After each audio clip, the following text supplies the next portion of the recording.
Welcome to the special at-home edition of JATChat today, presented by the Journal of Athletic Training, the official journal of the National Athletic Trainers Association.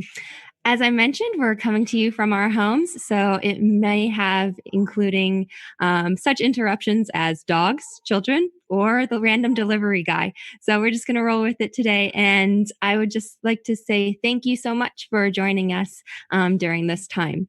The purpose of today's event is to provide an open forum for athletic trainers and other healthcare professionals to ask questions and discuss the recently published companion manuscripts, Development of a Peer Education Program to Improve Concussion Knowledge and Reporting in Collegiate Athletes, and Randomized Controlled Trial of a Novel Concussion-Education Program for Collegiate Athletes.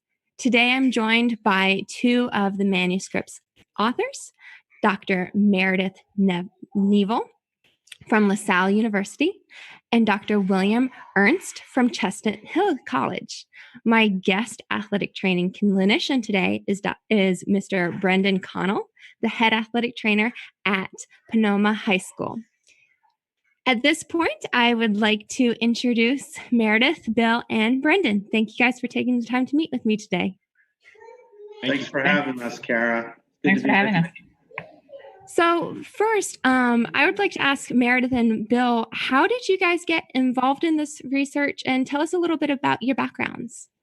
Sure. So my background, I'm a clinical neuropsychologist. I had played at a very high level up until high school. So it's sports, basketball mainly. So I have some athletic background, but not nearly at the level of a collegiate athlete. And also I've coached youth sports. So those things kind of all came together to kind of inform my outlook on concussion education. And in terms of what was the main impetus for our work, developing the program and the national RCT, that was the Mind Matters Educational Programs Challenge from the NCAA and the DoD. As you're probably aware, they were calling for innovative programs to help change the culture of concussion, mainly programs that might be able to increase concussion reporting and safety. So myself and Meredith started thinking a lot about, well, what might we do in terms of developing a proposal? How could we approach this?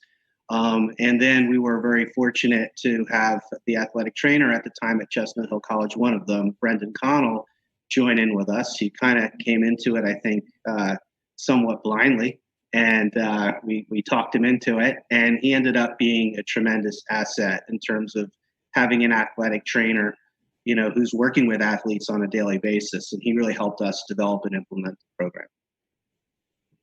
Yeah, Bill and I have been working together for quite some time on a number of different projects, and we had a strong track record of good, solid research and a good, solid research relationship.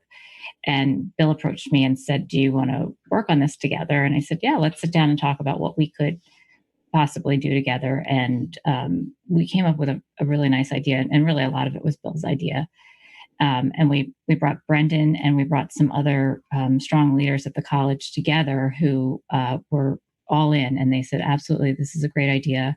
Let's work on this together." And the college, Chestnut Hill College, had great buy-in right from the beginning, worked really well together to do it. And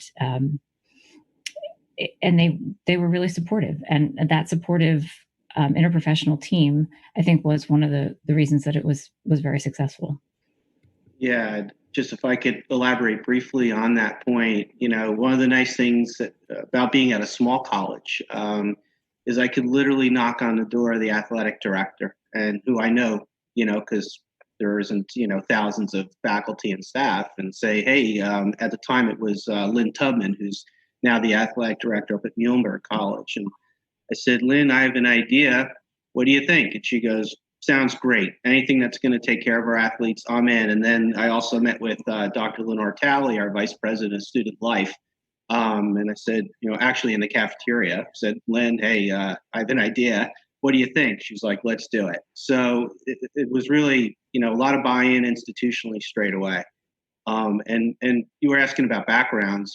Meredith, one of the reasons why I wanted to bring her into this is she's a biopsychologist. So she can kind of bring that neuroscience lens in, and she's an excellent methodologist as well in terms of research. So, it's like, all right, who's going to make me look extra good?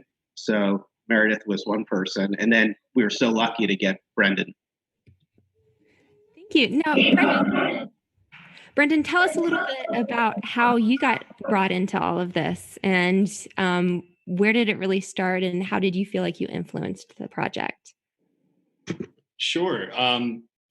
Yeah, just with working at Chestnut Hill College, it's a really, it's a really tight-knit community. It's a school of athletes, and it looked like a great opportunity for me to learn in a research project, as well as, put our athletes at the forefront of making sure that their health and their care is just treated with the best knowledge at hand. So I was all about that from the get-go. And, just getting to know people in different departments at the college was a great experience. And I'm forever thankful for them to invite me in and have me be a part of this. So it was really, really a great experience. So one of the things that's really unique about this program that you discuss in the 2 companion manuscripts is that it's a peer education program. So why have a peer education program? So it's a good question. If you look at the landscape of concussion education, what you tend to see are a lot of programs that we would define as top-down programs. You have an expert like a neurologist, an athletic trainer, for example, providing a seminar to a sports team or a sports medicine physician. Or you have an expert organization like the Centers for Disease Control or the NCAA providing the educational materials. And that's certainly a fine approach. It's important. And those approaches have helped improve concussion knowledge and awareness, absolutely. But the question that remained in terms of the effectiveness of those types of programs is, do they really change the culture of concussion within a sports team and within a sports program? And namely, do they increase reporting behavior safety? And I think there's a pretty strong consensus, not only in the literature, but among these major organizations, that was an area that really needed some additional work and support. So we decided, let's approach this from a different angle. Let's look at it instead of top down. Let's look at it bottom up, grassroots, and let's kind of meet the top down programs from the bottom up and just come at it another way. And through our own experiences athletically and coaching and working with athletes, we thought the best vehicle here is going to be the teammates themselves. Peers delivering the educational material with appropriate guidance and supervision and support. And, there's a very lengthy, robust literature around social observational learning. We tend to imitate or want to aspire to those we admire, those that are similar to us in whatever endeavor that we're involved in. So we figured, well, let's harness that, and let's harness the power of the team dynamics. And people tend to listen to their peers, and there's a pretty rich literature too around peer-mediated or peer intervention programs having success with lots of different populations. So that was the main idea. And the last thing I'll say there was, we really felt we needed something that was going to engage the student athletes. We really wanted them to actually do something, not just sit there and listen and review fact sheets and videos. And again, those approaches are important. They help increase knowledge and awareness, but we really wanted to engage them. And what better way to engage them is have them led by their peers actually doing things. Thank you, Bill.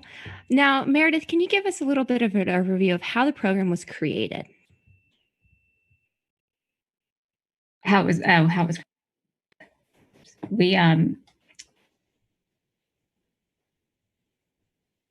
We developed the program with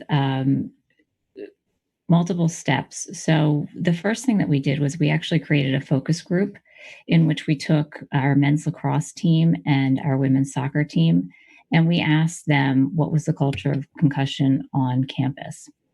And from that focus group, we came to understand really what was going on. And that focus group then led us to really understand, okay, what was really needed on campus. And from those results, we then started to develop the educational materials that were needed.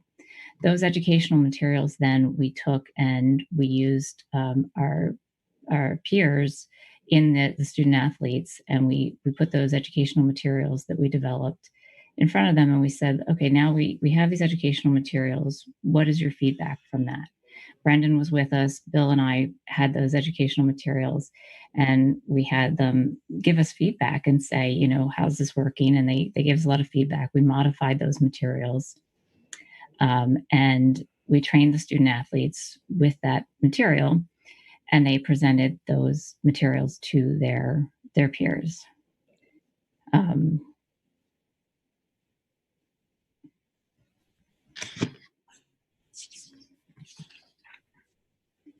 Karen. So I can. There we go. You got it? Yeah. Sorry. Mic was muted. So thank you, because those the two companion pieces do a really great job of introducing both the theoretical background and going in depth into the description. So if anybody's interested, they really should look at those. My next question is for you, Brendan, and how did this peer education program fit into what you were already doing at Chestnut Hill? Sure, it only expanded on it. So we always, you know, it's mandated by the NCAA that athletes get an education on concussion, and we show that video for 10, 15 minutes at preseason, and this just expands on it. And that's more of a passive way. Like, you know, you're in a room, you're watching a video, you're getting education, you know, are you really engaged? Who knows? Maybe you're an incoming freshman and you got a million other things on your mind. You know, where's my dorm? You know, how am I gonna adjust to college life? Like, there's millions of things going through your head.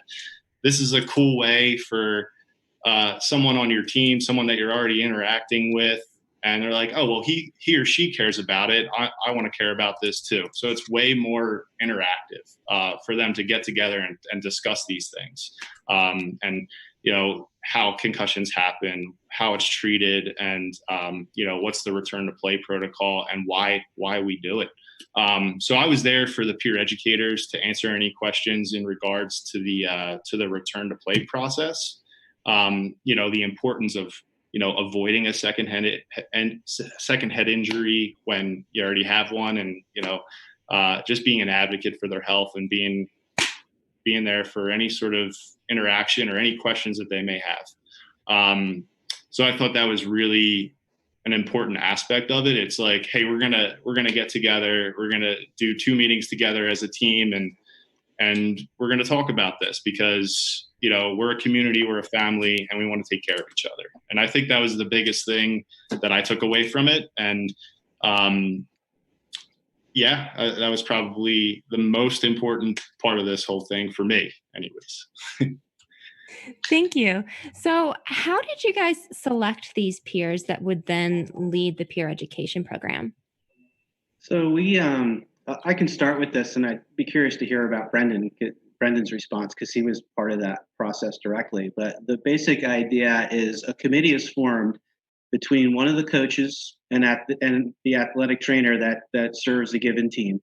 And we also like to have an administrator in athletics or sports medicine as part of that 3-person selection committee, mainly to just help facilitate any types of organizational things that need to occur. And then they meet and they decide, who are these 2 people going to be? One needs to be an underclassman and the other an upperclassman. So that way, when the upperclassman graduates, you have that continuity of the underclassman moving into the more senior role. And the attributes that we look for are, 1, they need to be solid students academically. Obviously, they need to have good leadership capabilities. They also need to be, in terms of the athletic capability and social standing, they need to be solid. They don't have to be the star or a captain, but they should be someone that's solidly in the mix in terms of socially and their athletic capabilities. And then obviously have positive attitudes around health in general and concussion in particular. So those are some of the attributes we look for. In our experience, we've implemented this at Chestnut Hill for about 5 years now. When we get to the selection, usually right away, and I'm not involved in that, it's the committee that I just mentioned, right away, within maybe 5 minutes, they know who these folks are. You know, the coaches, the athletic trainers, they know their teams, those players well. So I don't know if Brendan wants to elaborate on any of that. Yeah, absolutely. So right on point with that, Bill. You know, I remember interacting with the coaches and, you know, really getting input from the athletic director and the coaches as well. And I was there for about 2 years when this program was starting up. And so I had already known the athletes, and, you know, it is like, you know, your daily interaction with those athletes, you get to know who they are, what their character is. And, you know, immediately those coaches are like, hey, this guy would be, or this girl would be a great fit for your program, because they may not be the team captain, but they are somebody that the whole team looks up to. And that's a huge aspect of this as well. Somebody that you don't mind for 45 minutes to an hour, them going through this presentation and being like, hey guys, this is important. Let's just kind of get after it right now. And I think that is the main thing, is that it's being presented by somebody that's on the field with you, in the classroom with you, you know, hanging out at social events and everything like that. That is, so that's not somebody just coming in, zero experience with them. They're going through the same, they're on the same path as you, going through college and going through collegiate athletics and everything. So I think that was just, you know, we wanted to find people that, you know, were serious about doing this and just had the right character and demeanor to take on a task like this. Thank you. So let's talk a little bit more about the program itself, and how did the program go about trying to change that culture, create that shift, and enforce concussion disclosure? So, I think go ahead, Meredith. That's okay. I think that, you know, it's very hard to say that we could change the culture itself. We certainly made some movement in the things that we measured. But I think to make an overarching statement that we changed culture would be too bold of us, to be honest with you. But we definitely made a change in the things that we measured. So we measured a number of different outcomes. We measured knowledge of concussion symptoms, knowledge of the return to play protocol, which Brendan was instrumental in helping us formulate. And then we measured all of the outcomes that are related to the theory of planned behavior and theory of reasoned action, which I can certainly explain.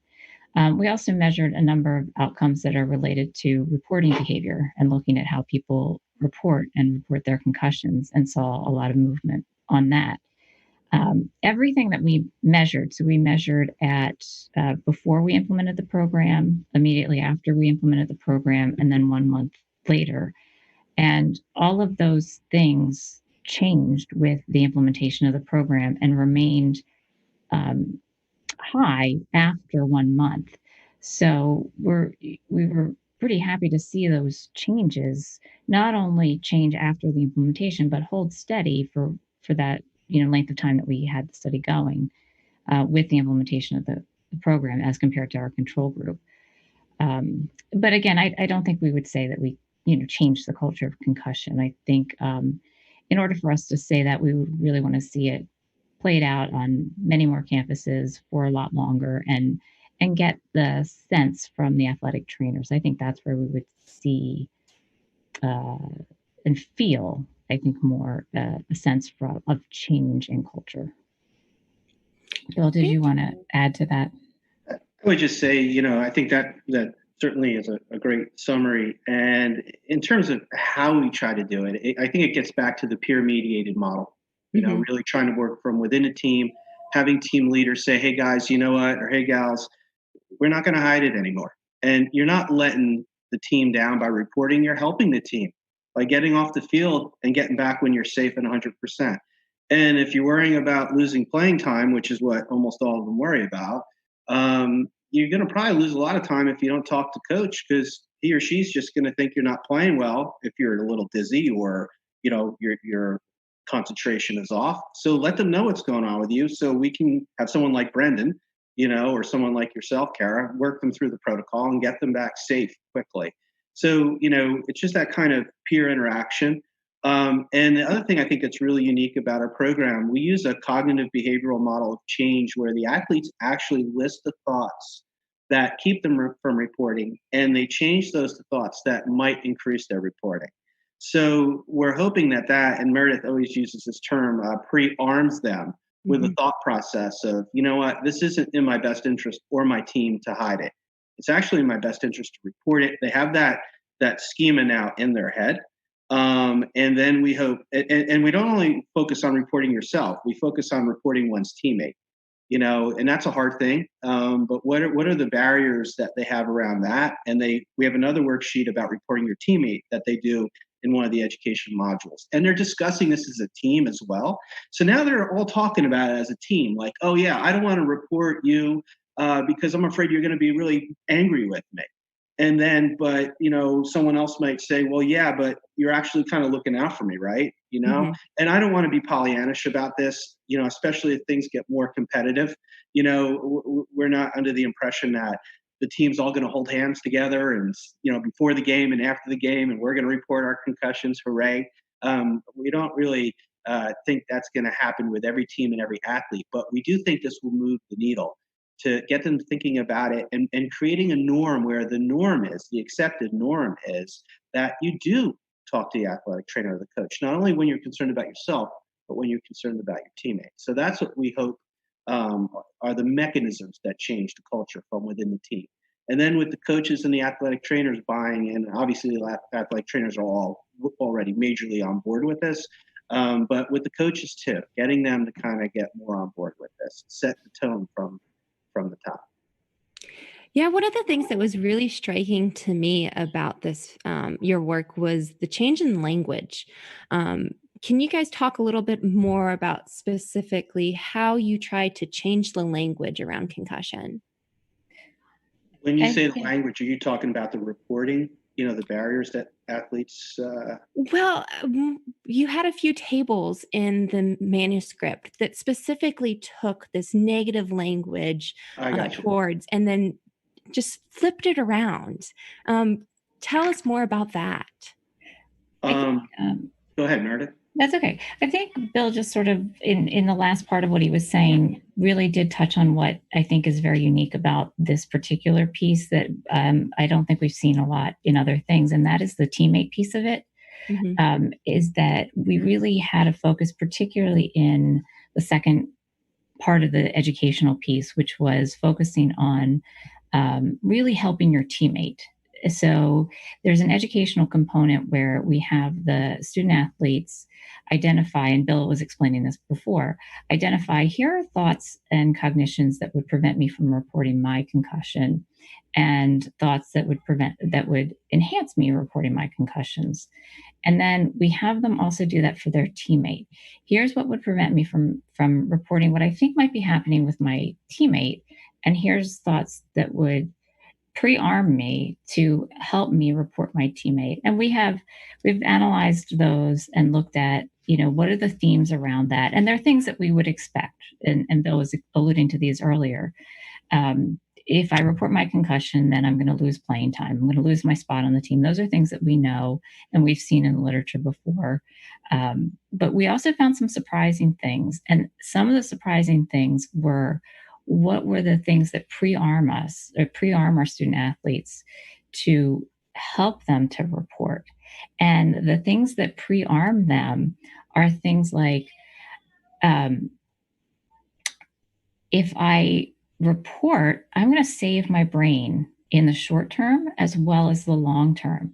They are thinking about their long-term health, the long-term health of their brain, but not just for themselves, but also for their teammate. If I report my teammate's concussion, I'm going to be helping them with their long-term health. They're going to be able to have a family. They're going to be able to have, they're not going to be disabled later on long-term down the road. And I think that maybe some of the things that you're talking about in terms of the language that we were really sort of addressing that came out of this, which was, really interesting.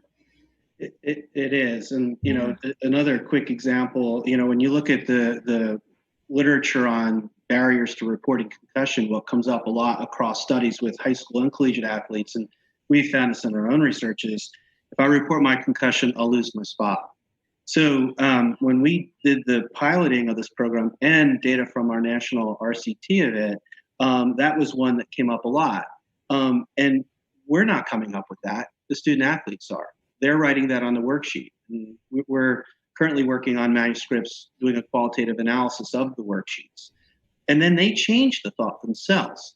And one of the changes for that particular one was, if I report my concussion, I'll come back stronger and retain my spot. Okay. And what's really cool is they're developing some of their own educational material. We're not saying to them, okay, everybody, here are the thoughts that might get you not to report, and here are the thoughts that might get you to report. This is coming from them.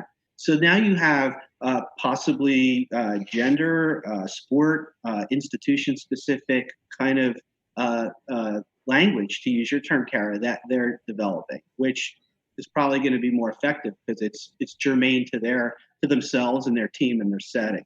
And in our online manual, we have exemplars from our pilot that you can go into not only barriers to reporting self and how that language changed, but teammates too. One of the ones on the teammate reporting worksheet that the athletes came up with was, and this came up a lot, my friend wants to keep playing and he will be mad if I report him. And that gets changed to, that athlete changed it to, I am protecting him and he will be better when he comes back. So just kind of getting that shift of thinking, if you in line with cognitive behavioral theory and intervention, that hopefully will spur a change in behavior. And one of the most important things, I'm sorry. No, that's okay. One of the most important things about that component of how the program works is that part of the program is done with the team and with the peer concussion educators alone, not with an athletic trainer, not with a neuropsychologist, not with anybody else. The team does it by themselves. So it's organic and it's done without anybody else there. And that was done intentionally. And that happens so that they really develop those cognitions by themselves and we don't interfere at all. Go ahead, Brendan. I didn't mean to cut you off. I'm sorry. No, that's totally fine. I was just going to add to the changing of the language. Like anytime we have an athlete step into the training room or they're having an injury, they have a problem that they need addressed, or if it's a season-ending injury, you got to turn that negative thought into a positive one. They need to stay, you set little goals as you go through a rehab process so that they can hit and you celebrate those things. That helps with getting them in the right mindset. It gets them out of that negative headspace. And that's just a great practice for almost any aspect of life. And this just adds very much to the injury and recovery process, and especially for concussions. And I certainly didn't want any athlete to ever feel like a rat, like they were ratting out their teammate. I'm like, hey, you're not evaluating that. You're not shutting them down. You're reporting an incident that happened. You're reporting a concussive event. It's my job to evaluate.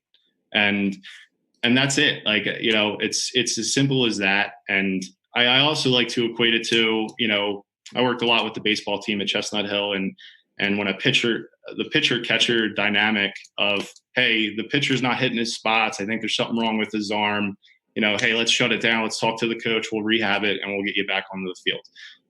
Very much the same with the concussion, where, your teammates and your coaches may see a drop in performance, and I think that needs to be addressed where it's like, hey, can you check him out? Like something's going on, let's just take a look at it. And that's what it is. It's just a conversation where, we want to just look out for you and make sure that you're giving 100% to your team and not 50%. So what changes did you see, Brendan? Did you see this almost immediately changing, and how did it affect your clinical practice? It was really great to interact with some of the peer concussion educators. And I did have a little anecdotal story where I had one of the peer concussion educators come to me and like, hey, can you take a look at this kid and, just see what's going on with them? And lo and behold, had a concussion, and, we were able to treat and keep him off the field to prevent further injury. So, and in no way was that peer concussion educator looked down upon or talked negative about or anything like that, which was great. And that was just one story that I do have. And I was like, also, anytime someone comes in and reports an injury, I'm like, hey, I'm proud of you for doing the right thing and like taking care of yourself. So like you just reinforce what they're doing, and just saying, hey, you're doing the right thing. I know this isn't fun. It's not, you're an athlete. You want to be out on the field, and I want to get you back there. So that's just where we come in, and we just try to interact with them and just be that positive cheerleader for them, and just be like, hey, we're here to help you. And that's it. So let's talk about the other key players in this, and administrating, coaching staff, and even the athletes themselves. What kind of feedback did you guys get from those other key players in this?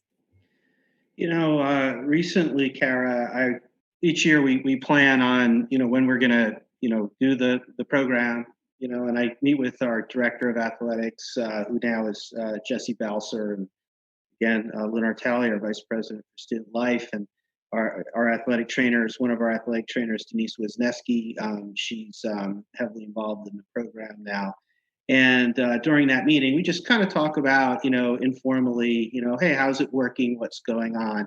And the athletic trainers do report an uptick in, and this is anecdotal, obviously, but an uptick in the number of reports that are taking place. And the coaches too. The coaches, sometimes will make comments around, yeah, there's definitely more awareness right now, and that's always good to hear. I mean, obviously, these aren't scientific findings. One of the things that really stood out when I spoke with our athletic director, Jesse, he's like, Bill, a couple of the peer educators came up to me and they thanked me for selecting them.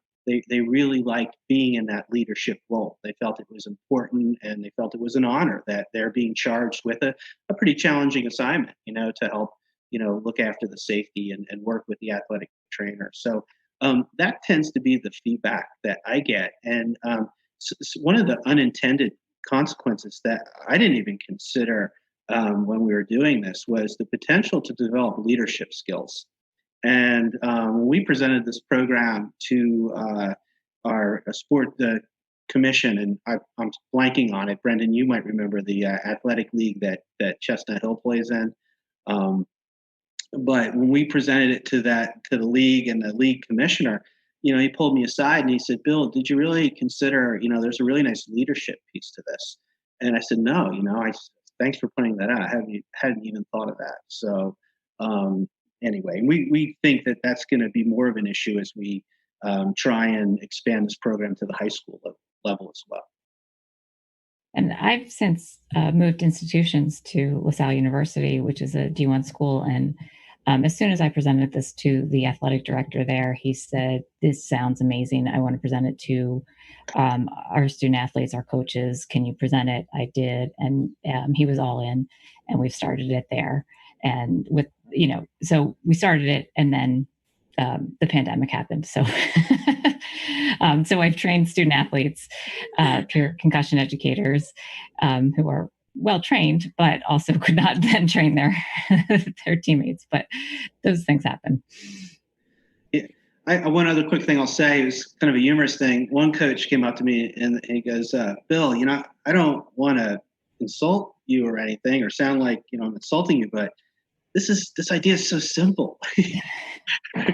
And I said, that's not an insult. That's actually a compliment. And that's the idea. The idea is it just seems to resonate with a lot of people, like, yeah, let's harness the relationship of the team and student athletes to be part of it. They're not the only thing. We're not suggesting that institutions not do what they're currently doing. We look at this as a way to augment it and enhance it.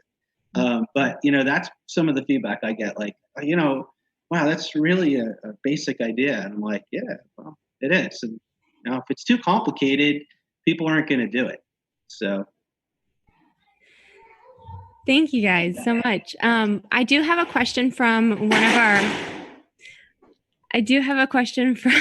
of our listeners who sent this in beforehand, and they wanted to know what was the role of concussion prevention strategies in this. Did you guys include any education on prevention? Sure. Yeah. Absolutely. We, obviously practicing safe, when you're at practice, just avoiding any unsafe sort of activity with your teammate. In games, obviously anything can happen. Talking about the avoidance of a secondary head injury, just the educational portion of this is what to look out for, signs and symptoms of a concussion. We're in the first module where we implemented that. And you guys also did some education on the return to play. From a clinical side of things, did you see more compliance, Brendan, with return to play or attitudes change, just anecdotally? Not that I can really, other than the one story I did tell. And I know that Bill did talk about since the pilot program that there has been an uptick in reporting. I think that it's been a combination just across the country of education, legislation, just really getting that knowledge out to people where they have just better information to make a better decision and to making that decision to report and take care of themselves. But I can't say I think I was only there for another year or so after this pilot program. And then, it wasn't much difference as far as, we still had concussions in the fall, winter, and spring. But as far as an uptick, I can't really, say to that. Yeah. Kara, when we debriefed the peer educators during the pilot, one of the men's, and video of this is actually on our online manual. The manual has little video tutorials. Brendan's on there. Mm-hmm. He's not wearing the cool hat and sweatshirt he has on now, but he's on there. One and the peer educators, most importantly, are on there. And one of the men's lacrosse players talked about, when we explain RTP in the first education module, as Brendan mentioned, and some of the guys on the team would say, "Oh, that's why we got to do all that," if you think about any type of anything, whether it's a drug you have to take or a homework assignment a kid has to do, when you get an explanation of why you're doing it, you're much more likely to comply and do it. So that was one of the great things about having Brendan involved, because he could provide us with that process and help us explain it to the athletes and help train the peer educators about that. We're not just running you through these hoops for fun, and to mess with you. There's a scientifically or evidence-based process around it. I don't know if Meredith, you want to add anything?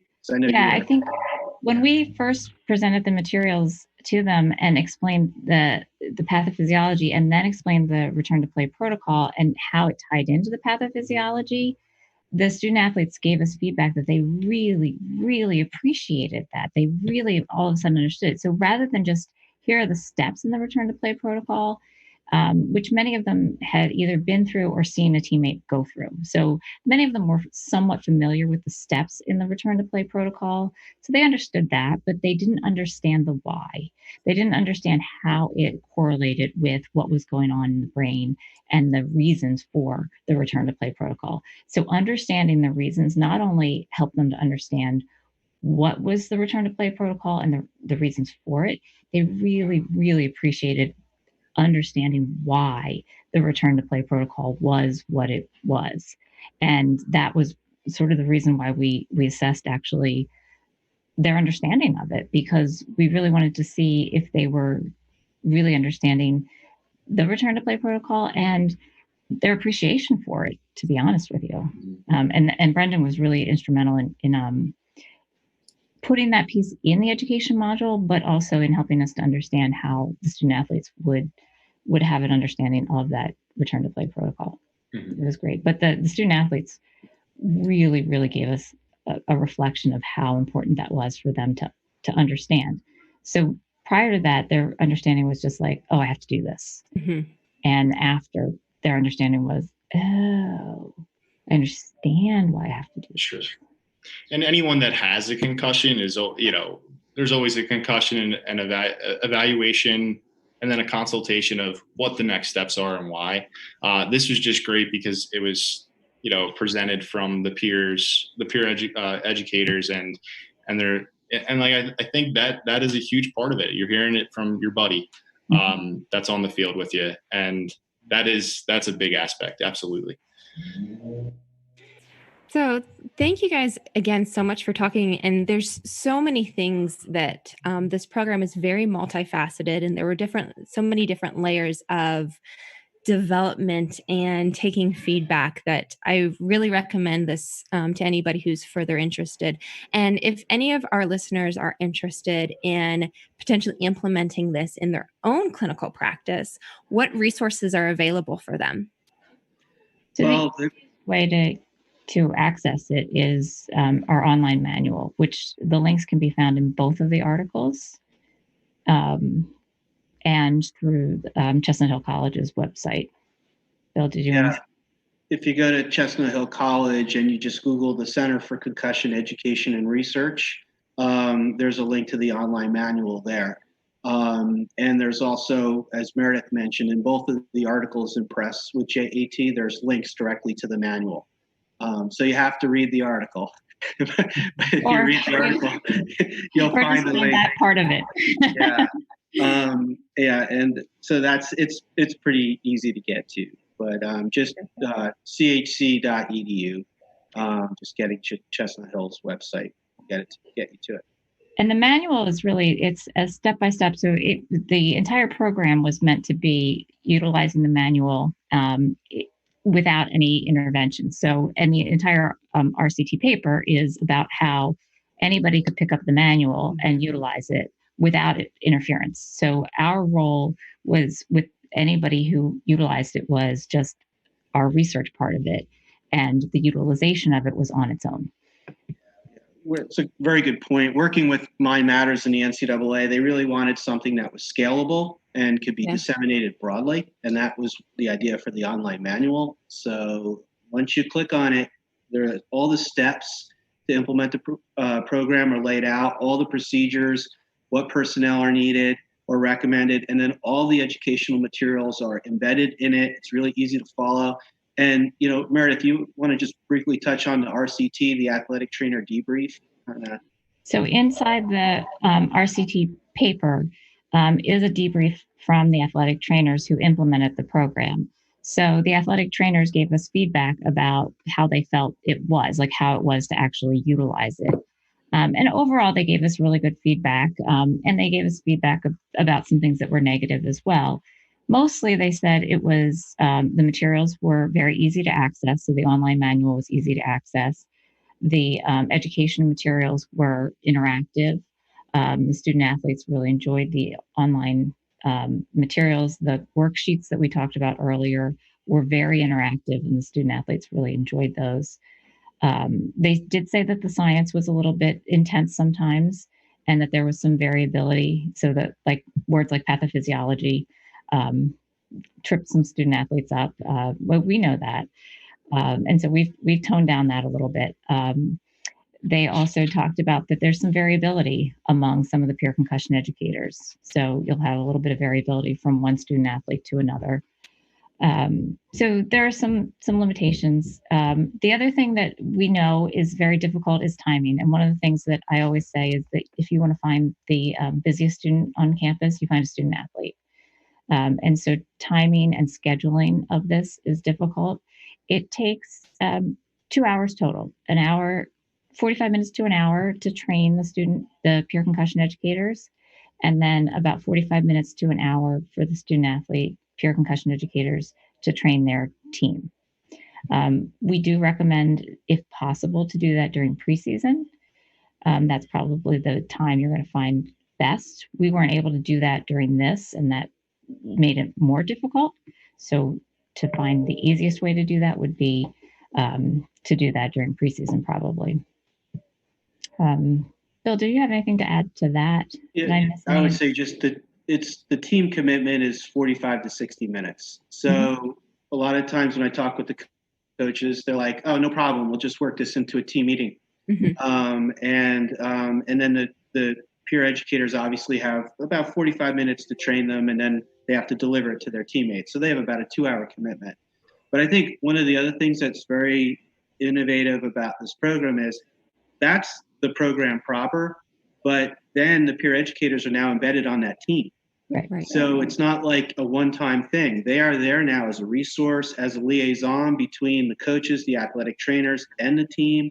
They're there off the field, social settings, to be role models, to be someone that someone can talk to if they're concerned about themselves or another teammate. So they're constantly present. So that's one of the things about the program that we like. It's a hard variable to measure, but it's one that we feel is very important. And I think one that we've seen anecdotally from our implementation on our own campuses that really does make a difference. So that the peer educators and the teammates do know their friends, their student athlete friends really, really well. And they notice when there's something going on. And again, like Bill said, it's impossible to measure, but what we hear is that they're noticing things. So something's going on, something's off. And I might say something to the athletic trainer. I might say something to my coach. But we can't measure that, and we wouldn't want to really. But the other thing that works really well to train the peer concussion educators and their teammates is if you give them pizza. That works for all college students, right? Yeah, it does. I mean, if it's in your athletic budget, we just happen to know that works really well. And when all else fails, maybe some Chipotle. Yeah, that was when the pizza started to get old. I had to pull out all the stops and get Chipotle. Then go to the high end. Yeah, we had to go a little bit higher end, but but pizza, and if that doesn't work, then yeah, we were worried we were going to get flagged with our grant administration and the NCAA because like the pizza bill was really high. Yeah, men's lacrosse eats a lot of pizza. That's funny.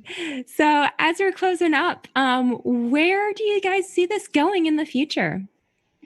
The program was always designed to scale up and scale down. So, and our student athletes actually, when we did a focus group, told us, you guys really need to take this to, if you really want to change the culture of concussion, this needs to start at a younger age. So, scaling it to the middle school, high school level, and even to the military, to be honest with you. So, Bill and I are working with colleagues to develop this at the high school level and possibly the middle school level, because it really is a small modification to change it for that level. And as Brendan can attest, it's needed at the high school level.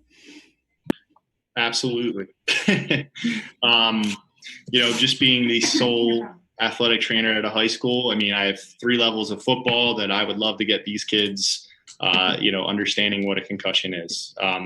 In the fall is my busiest season. I see so many injuries. And if I have kids that have the right information in front of them about concussions and how to treat it and how we can get you back on the field, then that's exactly what I want to be implemented at my school. But, it's going to take a lot more than just one athletic trainer at a high school to do that. Like, we were lucky to have 4 at Chestnut Hill, and that I could be pulled away, in the evenings to be a part of this. I could see that being a huge challenge at the high school level because of funding, because of just compliance, coaches wanting to do it.